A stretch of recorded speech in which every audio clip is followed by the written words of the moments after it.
नमस्कार जय जगन्नाथ केमती अच्छे मैंने आशा करছি ସମସ୍ତେ ଭଲ ଥିବେ ଆଜି ଆକ୍ଚୁଆଲି ଆମେ ଗୋଟେ ଜାଗାକୁ ଯିବା ପାଇଁ ପ୍ଲାନ୍ କରିଛୁ ଆଉ ସକାଳ 7ଟାରୁ ଆଜି ପୁରା ଝିପ୍ ଝିପ୍ ଝିପ୍ ଝିପ୍ ବର୍ଷା ହେଉଛି ଆଉ ସୋମବାର ଯେଉଁ ଜାଗାକୁ ଯିବା ପାଇଁ ପ୍ଲାନ୍ କରିଥିଲୁ ଫାଇନାଲି ଆଜି ହେଉଛି ସେଇ ଦିନ ପଳେଇ ଆସିଲା ତ ଆମେ ବାହାରିବୁ ଯିବା ପାଇଁ ତ ଆପଣମାନେ ଭିଡ଼ିଓ କଣ୍ଟିନ୍ୟू କରନ୍ତୁ ଦେଖନ୍ତୁ ମୁଁ କେଉଁ ଜାଗାକୁ ଯାଉଛି ଆପଣମାନଙ୍କୁ ସେୟାର କରିବି ଆଉ ପ୍ଲିଜ୍ ଏ ଜାଗା ଆପଣମାନଙ୍କୁ ଏତେ ବଢ଼ିଆ ଲାଗିବ ଆଉ ମନରେ ପୁରା ଶାନ୍ତି ଆଣିଦେବ ତ ମୁଁ ଆଗ ରେଡ଼ି ହେଇଯାଏ ଯିବା ପାଇଁ ତାପରେ ମୁଁ ଆପଣମାନଙ୍କୁ ଦେଖୁଛି ଆଉ ପାଗ ଆଜି ମାନେ ଏତେ ବଢ଼ିଆ ପାଗ ହେଇଛି ଏତେ ବଢ଼ିଆ ପାଗ ଅଛି ଆପଣ ବିଶ୍ୱାସ କରିବେନି ଏଇ ପାଗରେ ଆପଣମାନଙ୍କର ଯୁଆଡ଼େ ଯିବାର ଇଚ୍ଛା ଅଛି ପ୍ଲିଜ୍ ଯାଆନ୍ତୁ ବୁଲନ୍ତୁ ଯାହା କରିବାର ଅଛି କରନ୍ତୁ ବଟ୍ ଏମିତିକା ପାଗ ବହୁତ ରେୟାର ମିଳେ ଆଉ ସକାଳ 6ଟାରୁ ପୁଣି ଏଇ ପାଗ ବହୁତ ବଢ଼ିଆ ମଜା ଆସିଯିବ ଆଜି ତ ଚାଲନ୍ତୁ ମୁଁ ରେଡ଼ି ହେଇଯାଉଛି ଆଗ ତାପରେ ମୁଁ ଆପଣମାନଙ୍କ ସହିତ କଥା ହେବି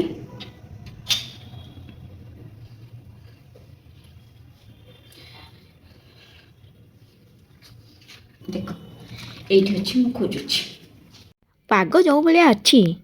ଭରି ଭରିକି ଆଜି ଯଦି ମୁଁ ମେକଅପ୍ ନ ନେଇଛି ମୋ ନାଁ ବି ସନ୍ଧ୍ୟା ନୁହଁ ବୋଳି ଚାଲିବି ଆଜି ଯାହା ମୋ ପାଖରେ ଅଛି ଯେତିକି ଯେତିକି ମେକଅପ୍ ଅଛି ସବୁ ଆଜି ବୋଳି ଦେବି କାହିଁକି ନା ପାଗଟା ସେମିତି ଅଛି ତ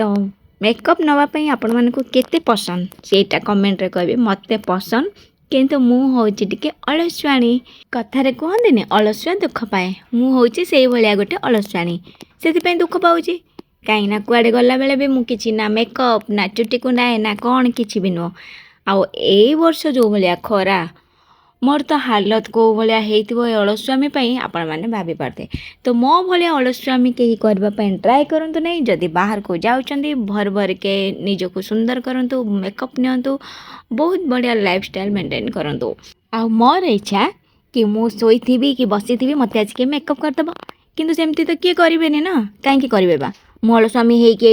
ବସିକି ଖାଇବି ପିଇବି ଶୋଇବି ଲୋକ ଆସି ମୋତେ ମେକଅପ୍ କରିବେ ଗୋଟେ ରାଜକୁମାରୀ ଭଳିଆ ହେଉଛି ଆଉ ହଁ ମ ମୁଁ କେଉଁ ରାଜକୁମାରଟି କମ୍ କି ତ ଦେଖନ୍ତୁ ରାଜକୁମାରୀ କଥା କହୁ ରାଜକୁମାରର ସବୁ ଏଣ୍ଡ ହେଇଗଲା କାହିଁକିନା ଏ ଲିବାମ୍ଟା ହେଉଛି ମୋର ଫେଭରେଟ୍ ଇଏ ସରିଯାଇଛି ଦେଖନ୍ତୁ ଘରେ ମୋ ପାଖରେ ସବୁ ଜିନିଷ ଅଛି ଚୁଟିଠୁ ଆରମ୍ଭ କରିକି ମେକଅପ୍ଠୁ ଆରମ୍ଭ କରିକି ଏନି ଟାଇପ୍ ଅଫ୍ ଜିନିଷ ସବୁ ଅଛି କିନ୍ତୁ ମୁଁ ଗୋଟେ ଅଳସୁଆଣୀ କିଛି ବି ଲଗାଏନି ଦେଖୁନ ମୁଁ ଘରେ କାନର ବି ଲଗାଏନି ଇୟରିଙ୍ଗସ୍ ବି ଲଗାଏନି ଚେନ୍ ବି ଲଗାଏନି ବଟ୍ ଆଜି ଗୋଟେ ସୁନା ଝିଅ ଭଳିଆ ଗୋଟେ ବାହାରି ପଡ଼ିଛି ଗେଟଅପ୍ ନେଇକି ଅଛି କ'ଣ ଆପଣମାନେ ରେଡ଼ି ତ ମୋ ସହିତ ଯିବା ପାଇଁ ମୁଁ ତ ସବୁ ଫିଟଫାଟ ହେଇକି ବାହାରି ପଡ଼ିଲି ତ ଚାଲନ୍ତୁ ଏବେ ଆମେ ଯିବା ଗୋଟେ ଜାଗାକୁ ଫାଇନାଲି ମୁଁ ରେଡ଼ି ହେଇଯାଇଛି ଯିବା ପାଇଁ ବାହାରିଲୁ କିନ୍ତୁ ସତ କଥା ହେଲା ଗରମ ବହୁତ ହେଉଛି କ୍ଲାଇମେଟ୍ ଯାହା ବି ହେଉନା କାହିଁକି ଗରମ ବହୁତ ହେଉଛି ତ ମୁଁ ରେଡ଼ି ତ ଚାଲନ୍ତୁ ଆମେ ଯିବା ଯାଇକି ମୁଁ ଆପଣମାନଙ୍କୁ ସେଇଠି ଦେଖେଇବି ମୁଁ ଆକ୍ଚୁଆଲି କୁଆଡ଼େ ଆସିଛି ତ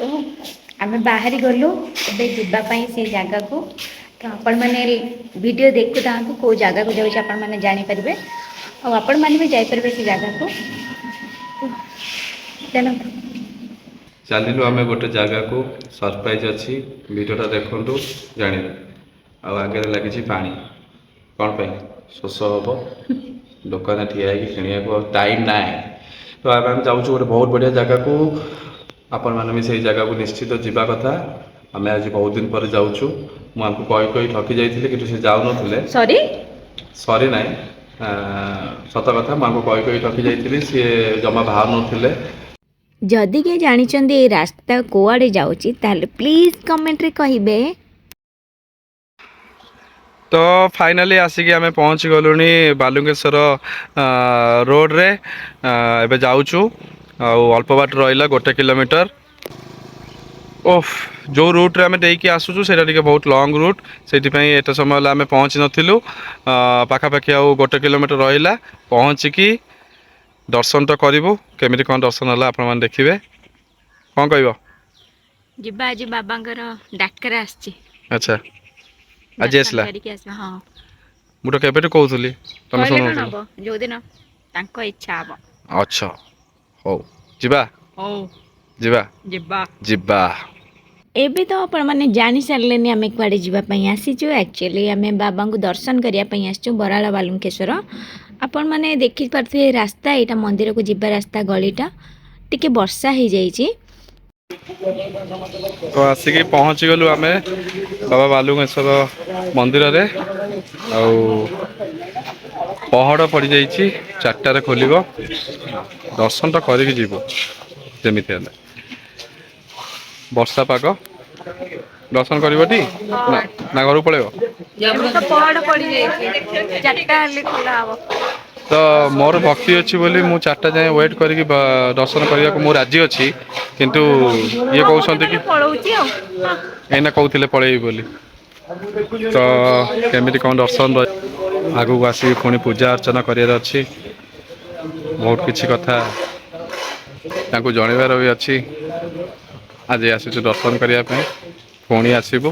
ତ ଚାଲନ୍ତୁ ମନ୍ଦିର ଭିତରକୁ ଯିବା ଏଇଟା ହେଉଛି ମନ୍ଦିରର ଏଣ୍ଟ୍ରି ପଏଣ୍ଟ ଯେଉଁଟା ପ୍ରବେଶ ନିଷେଧ ଲେଖା ହେଇଛି କାହିଁକି ନା ଏବେ ଠାକୁରଙ୍କର ପହଡ଼ ପଡ଼ିଯାଇଛି ତଥାପି ଲୋକ ଅଛନ୍ତି ପୂଜା କରୁଛନ୍ତି ଦୀପ ଧୂପ ଦେଉଛନ୍ତି ଆଉ ଏଠି ଯଦି ଆପଣମାନେ ଚାହିଁବେ ନିଜେ ରୋଷେଇ କରିପାରିବେ ଘର ଲୋକଙ୍କୁ ନେଇକି ରୋଷେଇ କରିପାରିବେ ଯଦି କିଛି ବ୍ରାହ୍ମଣ ଭୋଜନ କରିବାକୁ ଚାହୁଁଛନ୍ତି ତାହେଲେ ଆପଣମାନେ ଆରାମରେ କରିପାରିବେ ଇଏ ହେଉଛି ମନ୍ଦିରର ଚତୁଃପାର୍ଶ୍ୱ ମୁଁ ଆପଣମାନଙ୍କୁ ବୁଲେଇକି ଦେଖାଉଛି ଇଏ ଗୋଟେ ଜାଗା ଏଠି ବହୁତ ଲୋକ ଆସନ୍ତି ଯଦି ଯେଉଁମାନଙ୍କର ମାନସିକ ପୂରଣ ହେଇଯାଏ ରୋଷେଇ କରି ଖାଆନ୍ତି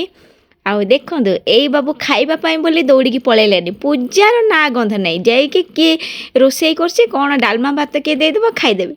ଭଗବାନ ଯୁଆଡ଼େ ଗଲା ପିଲା ଏଇଆ ତ ଏଠି ବହୁତ ସାରା ଠାକୁର ଅଛନ୍ତି ତ ଆପଣମାନେ ଆସିବେ ପୂଜା କରିବେ ଯଦି କୌଣସି ନନାଙ୍କୁ ଆପଣମାନେ ଜାଣିଛନ୍ତି ତାଙ୍କୁ କହିବେ ପୂଜା କରିଦେବେ ଦେଖ ମୋତେ ପଚାରୁଛନ୍ତି କ'ଣ ନା ଖାଇବା କି ଏଠି କିଏ ରୋଷେଇ କରୁଛି ଖାଇବା କି ଭାରି ଖାଇଲା ବାଲାଟା ତ ଆମେ ଏଠି ଆସିଛୁ ବହୁତ ଲୋକ ରୋଷେଇ ବି କରୁଛନ୍ତି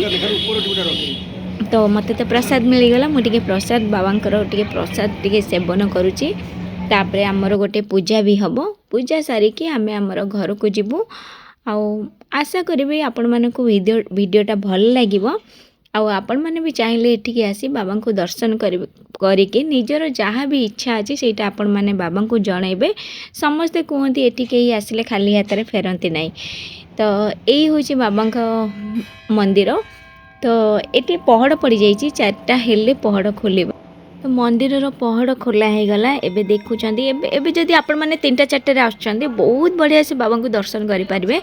ଆଉ ଯାହା ଆପଣମାନଙ୍କର ଇଚ୍ଛା ଅଛି ତାହେଲେ ଆପଣମାନେ ବାବାଙ୍କୁ କହିବେ ସେଇ ଅନୁସାରେ ପୂଜା ହେବ ଆଉ ସମସ୍ତେ କୁହନ୍ତି କୁଆଡ଼େ ସବୁ କିଛି ଭଲ ହେଇଯାଏ ତ ମୋ ପାଇଁ ସମସ୍ତେ ବାବାଙ୍କୁ କହିଦିଅନ୍ତୁ ହର ହର ମହାଦେବ।